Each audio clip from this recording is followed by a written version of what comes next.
So I think DICE has just upset a decent portion of the Battlefield community.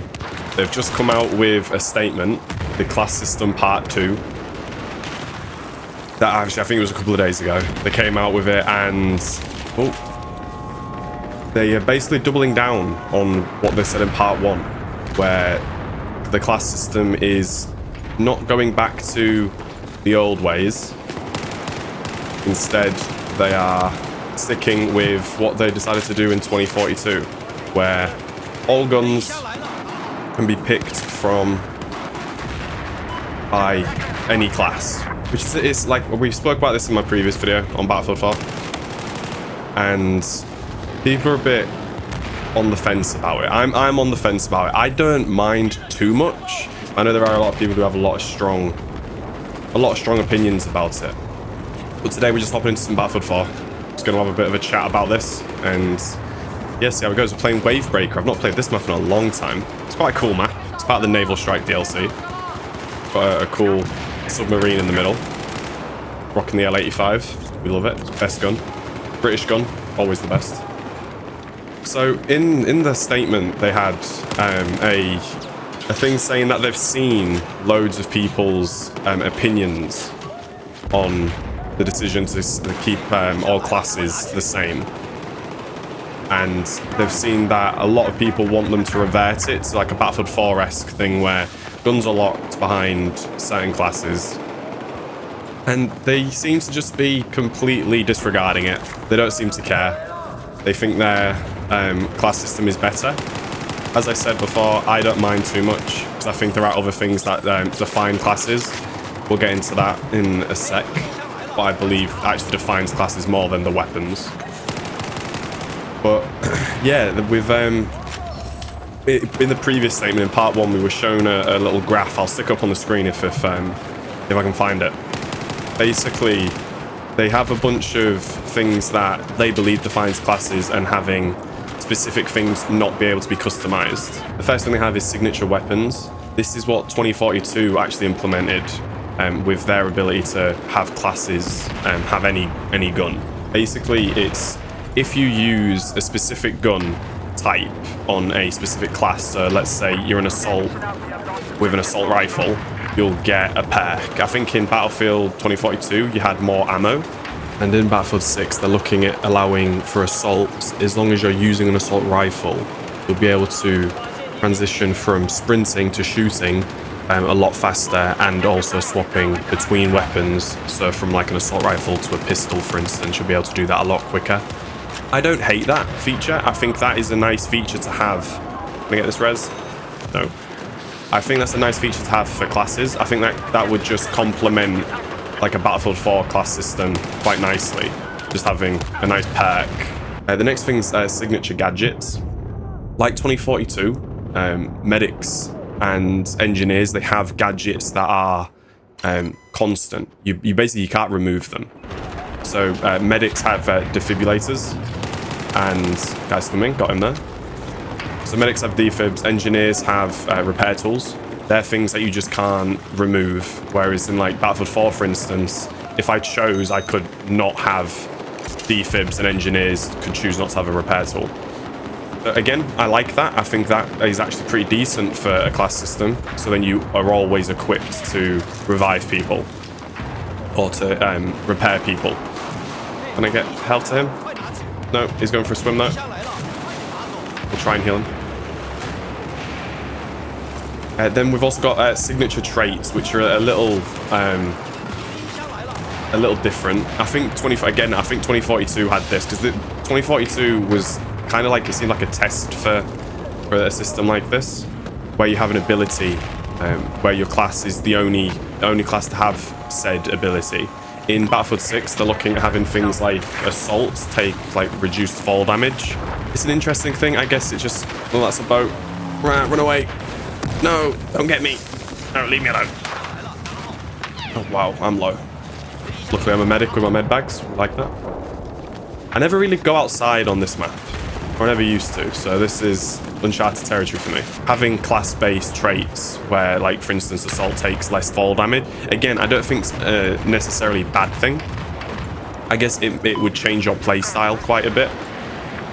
I think Battlefield 5 allowed you to change your skill with like specific traits that you can pick. So it's like you could be a combat medic or a different type of have a different type of trait to change your play style.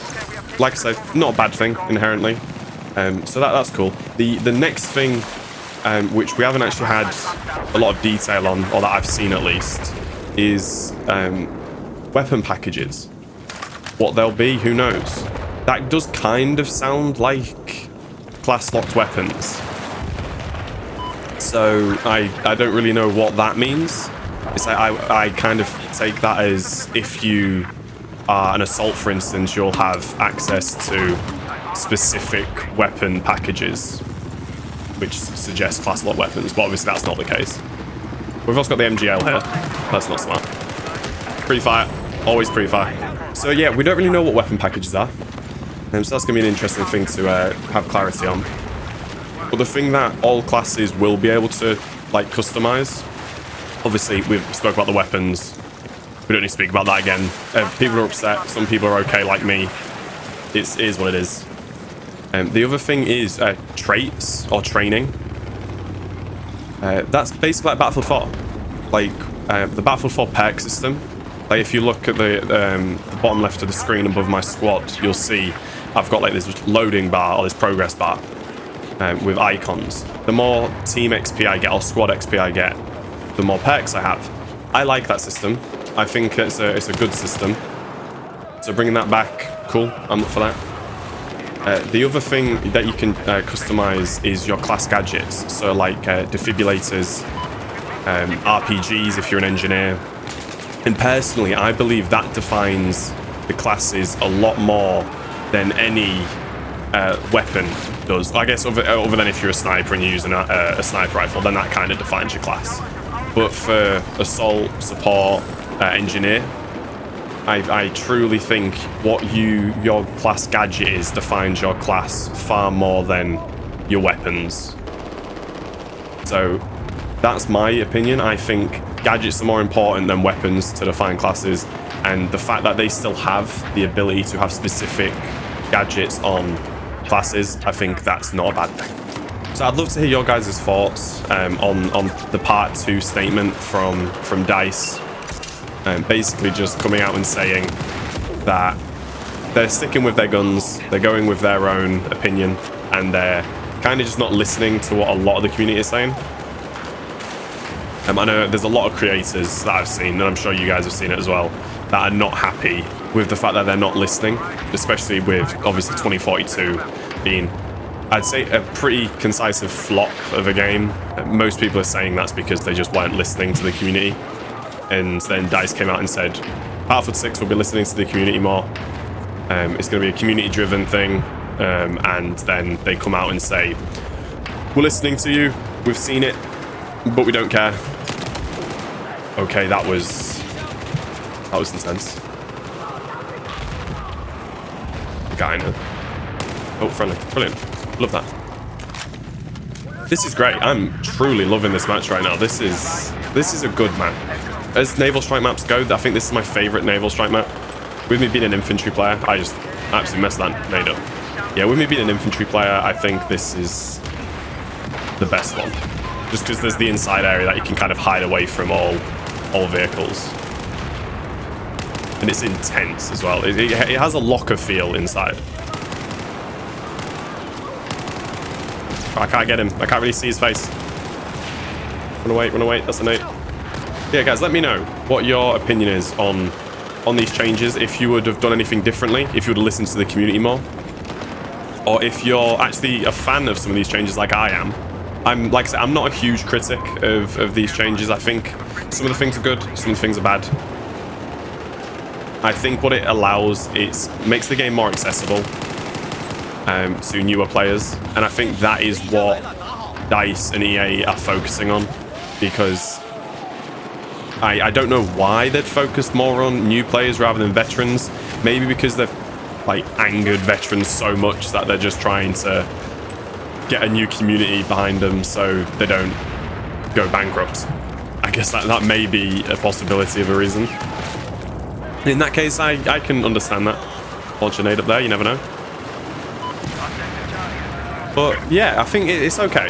I don't think it's the end of the world. I think Battlefield 6 still looks very promising. If people boycott the game simply because of the class system, I think that's an interesting decision to make. Especially when games can be entertaining when they don't have class systems.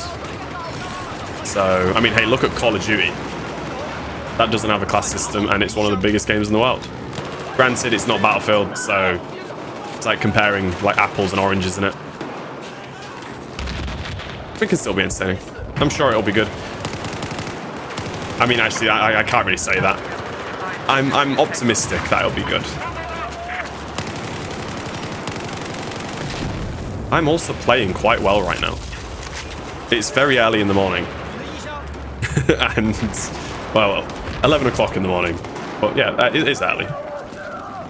And yeah, there's a bunch of people on going absolutely insane. These guys may all be really sleepy. I've been up for a few hours, so I'm wide awake.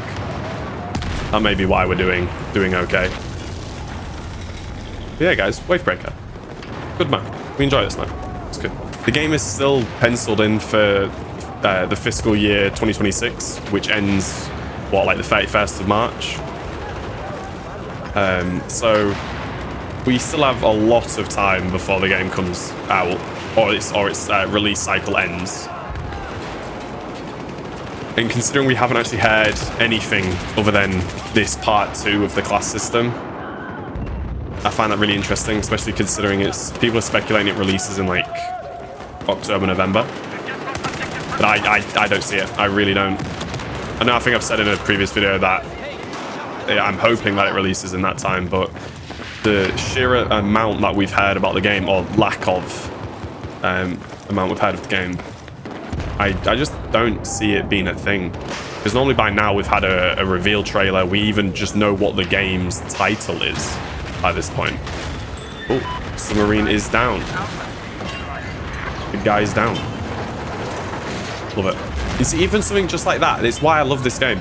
That has completely changed this objective. Even though it's just a really small thing, you can no longer run across the top, which, as you've seen in this video, is like a nice little route that I like to take. But no, you can't do that. It's just nice, just the little things. I would love them to bring Levolution back. I think it was a huge selling point of this game, and I think it truly was a cool Battlefield mechanic. It's like the skyscraper falling down on Siege of Shanghai. I know everyone was pretty impressed when we saw that in like the reveal trailers and stuff. It was brilliant back in the day. I loved that. I wonder if Battlefield 6 will have anything game-changing like that. I know they haven't done anything game-changing in a while, but we can hope. Would you guys like to see Levolution back? I think that would spice the game up a little bit, bring it back to its roots. Honestly, that could negate all of this issue with the class system. What do you think? I doubt it would. I think people are very set in their ways when it comes to the class system, so I doubt bringing Levolution back is going to sway that. But who knows? Oh, guys, do you remember the Naval Strike Carrier Assault game mode? That was such a cool game mode. And I just didn't pull my parachute. I think I had like 20 health when I engaged him. Yeah, the Carrier Strike. Was it Carrier Strike? I think it's called Carrier Strike, something like that. It was so cool. You'd fight in like a Conquest small map. Oh, they've been opened. Maybe a guy right here. Yep. I just missed. But it's fine, my teammate got him. He's at the console. He's the guy that's opening and closing this door. It's cool. Again, just little things like that. Just being able to close off a passageway is really, really cool. I really like that. But yeah, the carrier assault. Uh-oh, run away. No. Oh, you bugger. Going back to what I was saying about carrier assault. Just fighting on a Conquest small map and then going and fighting on a carrier and like blowing things up, having huge fights on an aircraft carrier. It was just so cool. Like, that was a really fun game mode. It didn't receive the love that I think it should have. But I think it's because Conquest is such a pinnacle in it. It's like Obliteration as well. That was an interesting game mode. I wasn't a huge fan of Obliteration, but I know a fair few people did thoroughly enjoy that. But again, that was a short-lived or a shorter-lived game mode. I don't think I've seen an obliteration server in a very long time. All the boys pushing the stairs. Nice. Let's get this. But guys, let me know if you've also... I know I'm asking you to tell me a lot of things in the comments. Just put your writing hats on. You'll be able to do it. If you've liked these videos, obviously my last video was also a Battlefield 4 video, but it's a bit different. We're actually speaking about a topic. It's quite, like I say, it's different for the channel. Testing new things. So if you are enjoying it, leave a like.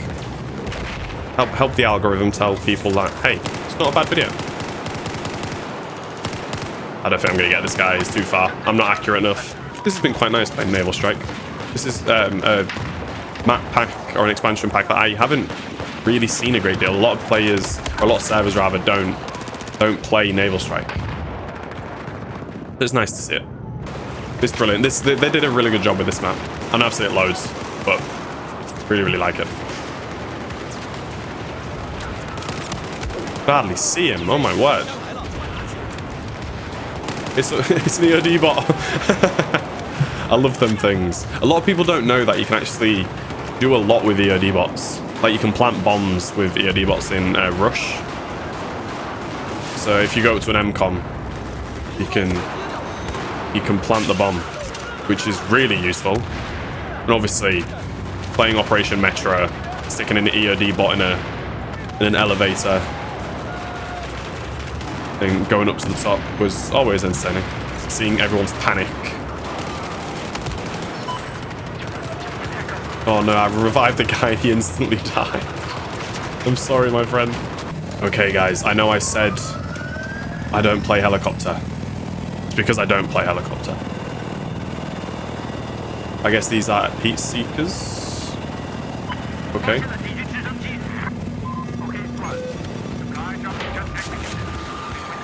Oh, he's down. Nice. Let's see him. I got him. Yeah, I am out of my element right now. There is a guy in a... They aren't exploding, but I got the kill. Oh my god, I got a kill. Guys, I'm doing it. I'm doing Battlefield. I'm officially a attack heli pilot. I don't know what's locking onto me. I'm scared. Hey, we won. Yes, I got a kill and we won. So guys, that was Battlefield 4. Wavebreaker. Fantastic map. If you did enjoy, please leave a like, subscribe to the channel, and let me know what you guys thought of the video. If you enjoyed this this type of video, I mean the world if you'd let me know.